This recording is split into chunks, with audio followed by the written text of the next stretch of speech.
Hi, so today it's leg circles, which is fantastic for hip mobility. Again, your band might be handy to have nearby, otherwise don't worry if you haven't got one, just we can do plenty without. So we start again in your relaxation position.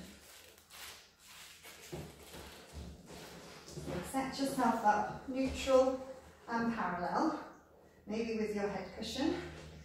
So option one is, once you're engaged through your centre, float one leg up into knee fold, knee over the hip, and you could wrap the band around the back of your thigh.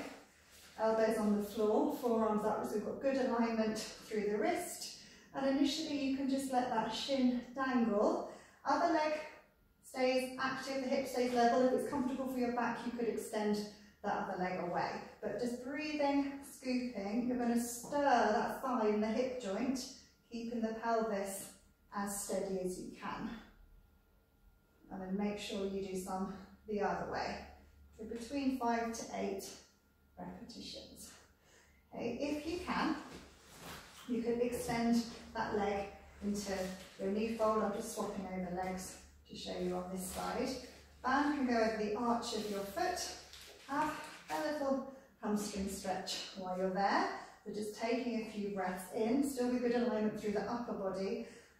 Very slightly turn out from the hip, and if it feels more secure to just cross the band over so it's more secure in the foot, you're welcome to do that as well. So parallel or a tiny amount of turn out. Your other leg can stay bent, or it can stay, or you can slide it away if that's comfortable for your hip and doesn't encourage your back to arch. So still breathing, scooping.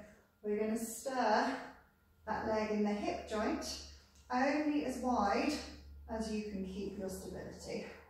Okay, so we're doing it, I'm aiming for around 5 each side while I'm showing you those versions. So the band really helps support the weight of your leg and helps you get started. Ultimately, you may not need the band, and you could come up to your knee fold, extend, turn out, other leg bent or straight, breathing, scooping, and working on that circle, keeping the pelvis as steady as you can. I'm just going to reverse and do a few the other way, but do just make sure you even up in each direction and on each leg when you're doing your practice. So fantastic for mobilising the hips and helping to promote the synovial fluid in the hip joint, which helps to lubricate the joint. They're an awesome movement to do, and one which we don't tend to do in everyday life. So I hope that's helpful. Have fun with it. Thank you.